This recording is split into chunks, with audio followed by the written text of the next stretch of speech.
saya memiliki kewarganegaraan Jerman, tidak berarti saya ini merasa jadi bangsa Jerman. No way. Anda tidak bersalah. Seumpama pun PKI betul bersalah, Anda semua tidak bersalah.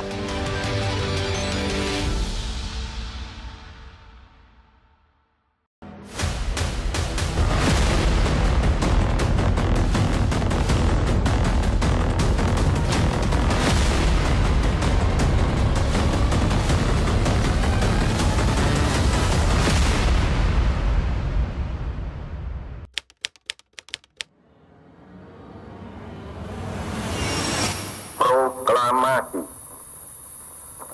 Kami, bangsa Indonesia, dengan ini menyatakan kemerdekaan Indonesia.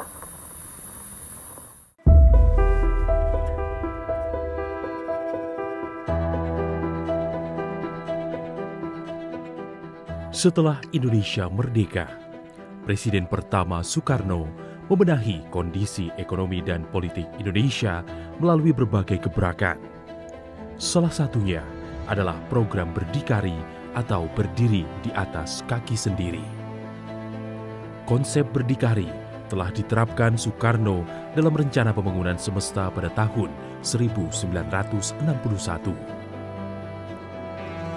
Soekarno kembali mempertegas konsep berdikari sebagai bagian dari konsep Trisakti pada pidato kenegaraan 17 Agustus 1965.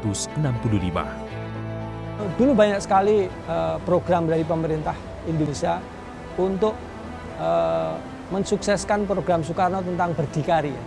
Soekarno itu ingin mendirikan sebuah negara dan membangun bangsa Indonesia itu dengan konsep berdikari, berdiri di atas kaki sendiri, karena menyadari tentang potensi sumber daya alam Indonesia yang sangat kaya itu perlu diolah. Sehingga Soekarno sangat gencar mendorong pemuda-pemuda mahasiswa Indonesia untuk belajar ke luar negeri, menguasai berbagai ilmu pengetahuan dan teknologi.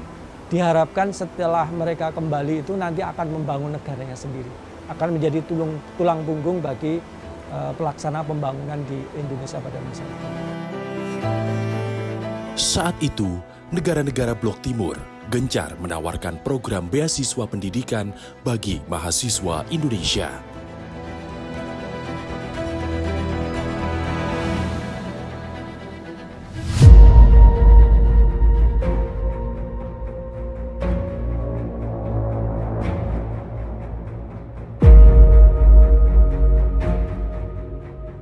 Tragedi ini turut berdampak terhadap para mahasiswa yang mendapatkan beasiswa pendidikan ke luar negeri dari Presiden Soekarno.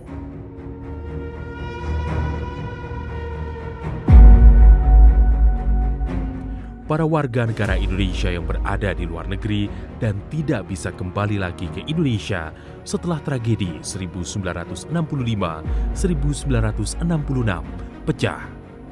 Inilah yang kemudian dikenal dengan istilah eksil 65.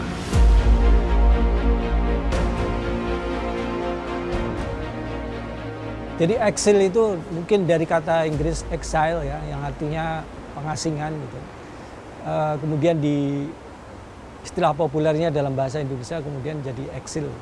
Nah, eksil ini merujuk pada orang-orang Indonesia yang karena alasan tertentu tidak bisa pulang ke negerinya kembali.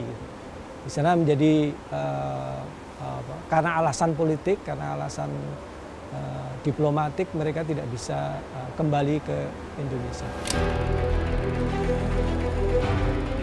Eksil 65 identik atau lebih dikenal sebagai para mahasiswa yang dikirim ke luar negeri sebelum tragedi 65 terjadi.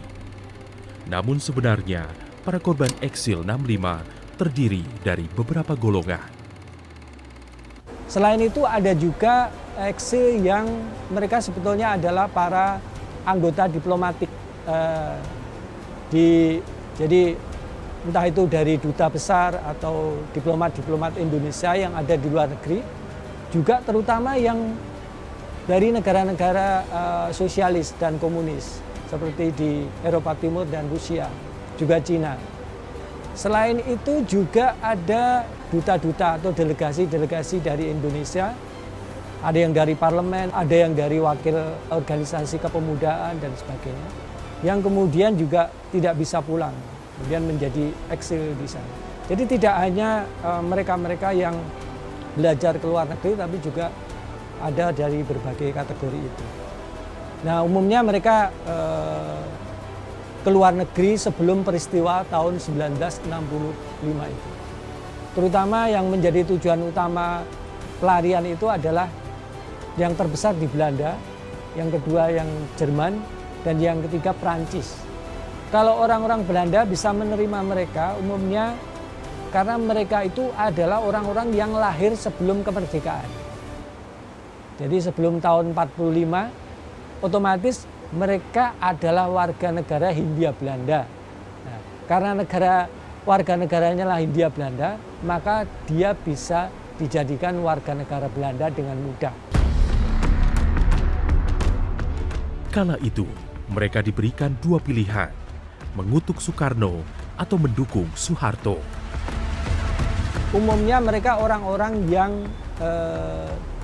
tidak mau mensikapi peristiwa politik yang di Indonesia seperti yang diharapkan oleh rejim yang baru, Soeharto pada masa itu. Sehingga mereka dikategorikan sebagai orang-orang yang pro Orde Lama. Nah, Orde Lama itu dulu diidentikan dengan komunisme. Tidak semua orang yang dikirim ke luar negeri itu komunis.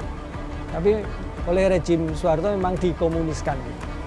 Pada umumnya mereka adalah Soekarnois.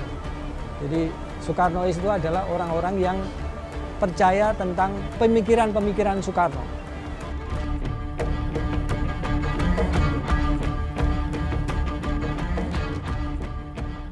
Para mahasiswa yang tidak menjatuhkan dukungan terhadap pemerintahan Soeharto harus menghadapi kenyataan paspor mereka dicabut.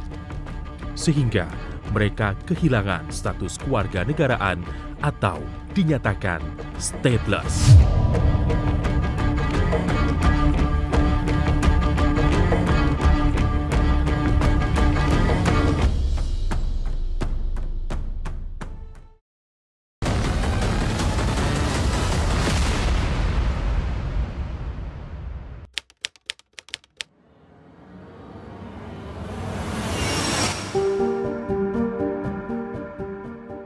Sri Tun Ruang atau kerap dipanggil Ning adalah korban eksil 65. Melalui wawancara secara daring, Sri mengenang saat dia pertama kali dikirim belajar ke salah satu negara di Eropa Timur oleh Soekarno pada bulan Oktober 1963 saat usianya masih 21 tahun. Hidup sebagai korban eksil perempuan dengan citra negatif yang dibentuk oleh Orde Baru tentunya bukanlah hal yang mudah untuk Sri hadapi. Saat ini, Sri tinggal di Jerman. Pada saat tembok itu merapat, selalu akan ada celah, sehingga sinar masuk dan gelap itu tidak menjadi kelam. Hampir semua perempuan itu mau bercerita, penyintas perempuan di luar negeri, tapi mereka kalau di film itu masih gamang. Ketika ditanya kenapa para perempuan itu pada nggak mau, yaitu termasuk saya pribadi, karena kita perempuan itu dalam proses kehidupan yang seperti ini, yang berat ini, selalu berusaha mencari celah. Ya, dan kita sangat appreciate celah ini.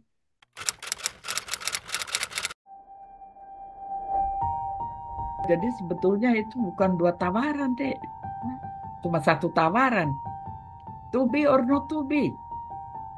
You get it or you get it not. Ya. Jadi atau Anda mengutuk Bung Karno untuk itu, jadi atau Anda menerima Soeharto dan mengutuk Bung Karno, atau Anda setia kepada Bung Karno. Cuma itu pilihannya toh.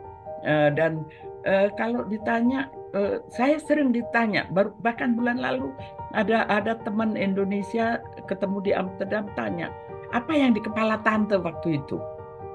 Kenapa tante gitu? Lo ya Pietro, saya itu ini yang tadi saya tanda tangan kontrak sama pemerintah Indonesia yang waktu itu dipimpin oleh Bung Karno. Bukan hanya pemerintahnya, tapi saya setia kepada ajarannya. Jadi pada saat diberikan pilihan untuk berkhianat, untuk menolak Bung Karno, oh my God, kita masih muda deh. Akibatnya itu tadi ya, akibat kami melakukan pilihan yang berbeda, perbedaan itu terasa sampai ke tulang sumsum, ya, sampai akhirnya kedutaan memberikan tawaran kalau tidak mau tanda tangan itu mengutuk itu, nah paspornya tidak diperpanjang. Ya, paspornya tidak diperpanjang dan mohon maaf ya, kalau di luar negeri itu nggak punya paspor itu kayak orang nggak punya rumah, nggak punya identitas.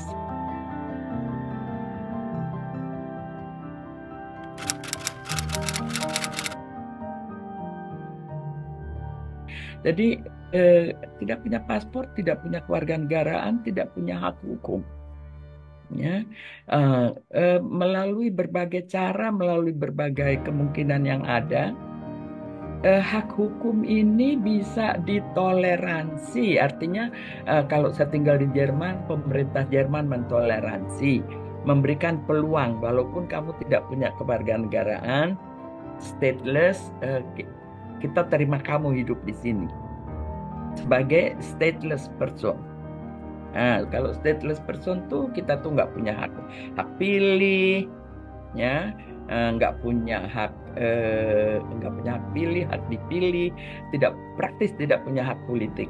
Kami beruntung Jerman memberi keleluasaan kepada orang-orang yang diakui sebagai stateless itu. Jadi secara ekonomi untuk hidup kita bisa hidup, ya, artinya saya bisa kuliah, saya kuliah lagi deh. Ini yang juga menentukan perjalanan hidup. Saya kuliah lagi di Aachen.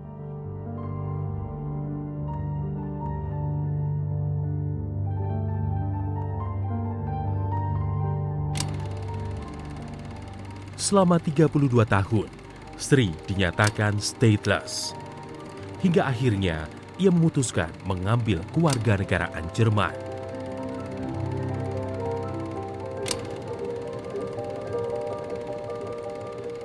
Perjuangan serupa juga dirasakan oleh korban eksil perempuan Aminah Idris.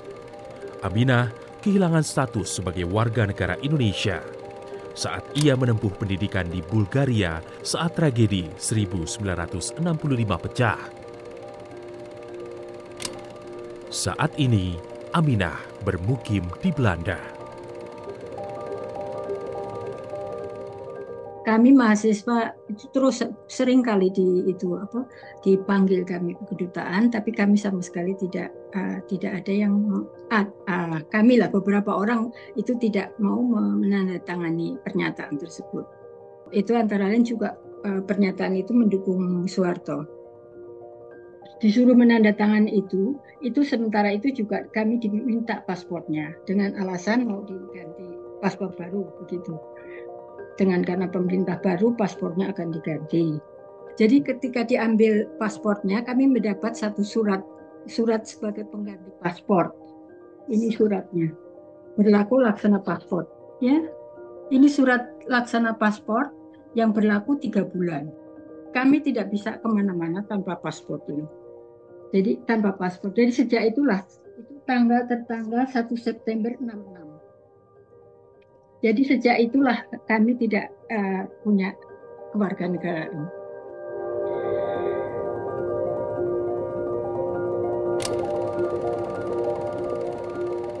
Sri Tun Ruang dan Aminah Idris hanyalah 2 suara dari ratusan korban eksil 65 yang hingga saat ini berada di luar negeri.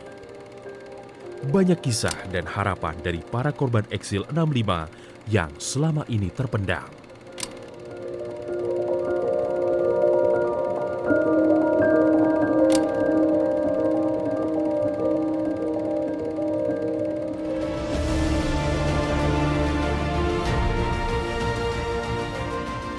Pada tahun 2023, Presiden Joko Widodo mengeluarkan pernyataan mengenai pengakuan pelanggaran hak asasi manusia terhadap 12 kasus. Salah satu di antaranya adalah kasus 1965-1966. Hal ini membawa secercah harapan bagi para korban eksil 65.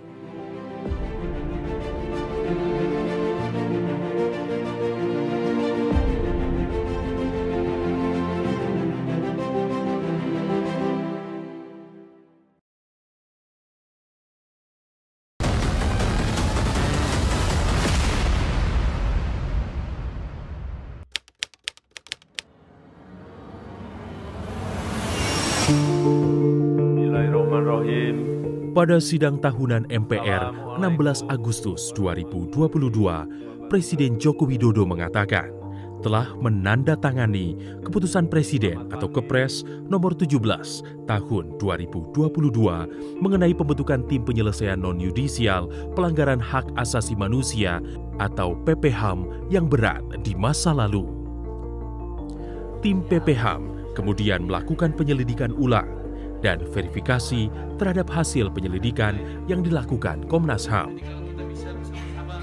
Dari sejumlah kasus-kasus yang sudah diselidiki oleh Komnas HAM dan diserahkan kepada Kejaksaan Agung untuk disidik dan diadili melalui pengadilan, itu sebagian besar tidak bisa dilakukan atau belum bisa dilakukan. Jadi mekanisme non-judicial melalui TPPHAM yang kemudian menjadi PKPHAM ini kami pandang pada saat itu merupakan pintu masuk yang penting untuk melanjutkan menyelesaikan persoalan-persoalan hak asasi manusia di Indonesia.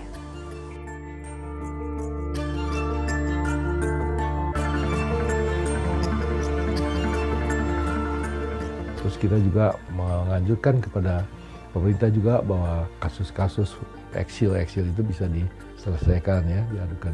Jadi hampir semua itu kita buat yang jumlahnya itu ada 11 ya, rekomendasi kita itu ya. Nah itu kita kepada Bapak Presiden kita sampaikan ya. Nah makanya kita dipanggil oleh Bapak Presiden pada tanggal 11 Januari ya. Nah kemudian kita disuruh mendengar kepada apa statement Bapak Presiden di depan media massa itu mengenai hal itu. Pada Januari 2023, tim PPHAM menyerahkan laporan penyelidikan kepada Presiden Joko Widodo. Hasil laporan inilah yang menjadi dasar Presiden Joko Widodo mengakui adanya 12 kasus pelanggaran HAM berat di masa lalu.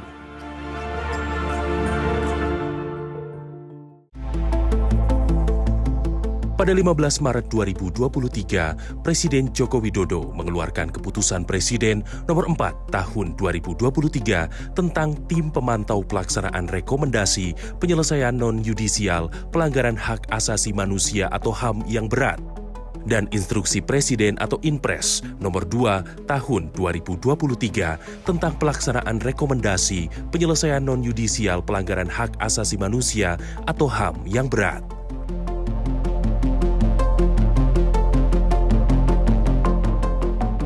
Pada 28 Agustus 2023, Menteri Koordinator Polhukam Mahfud MD dan Menteri Hukum dan HAM Yasona Lauli bertemu dengan para korban eksil 65 dan keluarga di Praha, Republik Ceko, dan Amsterdam, Belanda.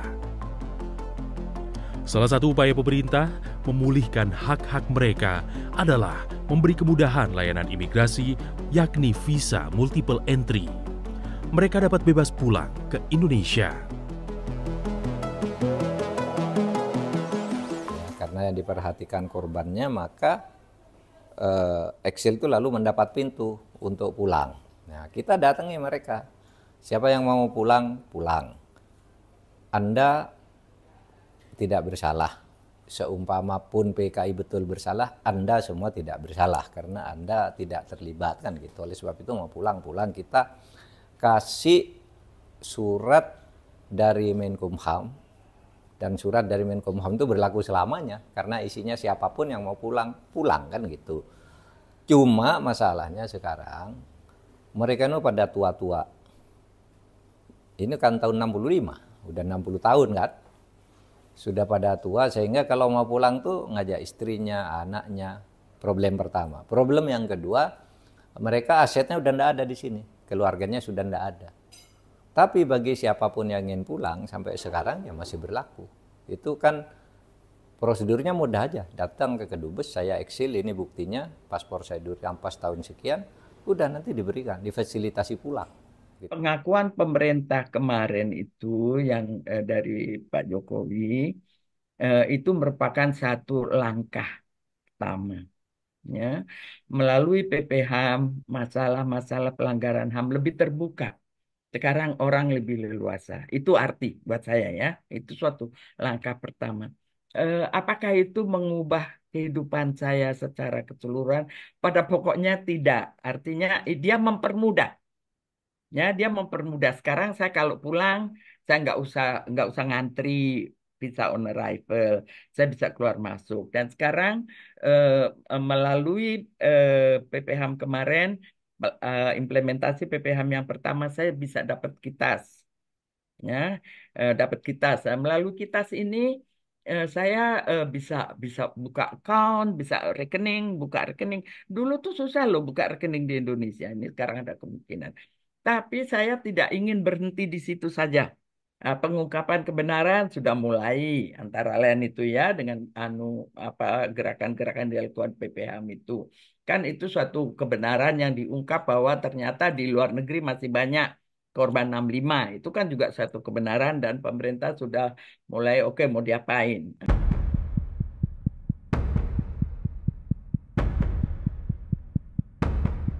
Tetapi tentu saja ada juga variasi-variasi harapan. Ya. Ada yang pemulihan nama baik itu juga harus disertai dengan pengungkapan kebenaran terhadap peristiwa 65. Ya. Ini agak sulit dalam arti kita mengetahui peristiwa 65 sendiri adalah satu peristiwa pelanggaran hak asasi manusia yang dimensi politiknya sangat kuat dan sensitivitasnya sangat tinggi. Dan itu terjadi dalam skala nasional. Tapi ada harapan bahwa ada pelurusan terhadap sejarah peristiwa 65 itu. Nah, variasi harapan lainnya adalah harapan untuk pemulihan material. Karena sebagian dari mereka, ketika mereka menjadi eksil, di Indonesia itu mereka memiliki harta kekayaan. Apakah itu rumah, tanah, ataupun materi lainnya yang tidak bisa mereka peroleh kembali.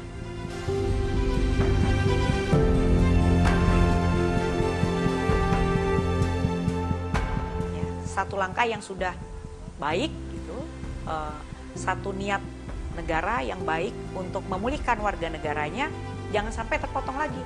Karena menemukan momentum korban mau bercakap tentang itu dengan negara itu kan nggak gampang. Ya, saya Komnas HAM tentu berharap pemerintah akan melanjutkan upaya yang sudah dimulai oleh Presiden Jokowi di tahun 2022-2023 sekarang, dan juga kami berharap pemerintahan selanjutnya juga akan melanjutkan upaya-upaya itu.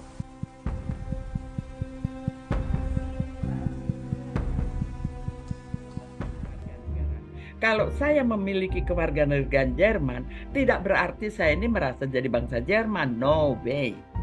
Cuma saya terikat pada undang-undang negara Jerman. Ya, jadi itu. Sedangkan masalah kebangsaan itu ndak berubah.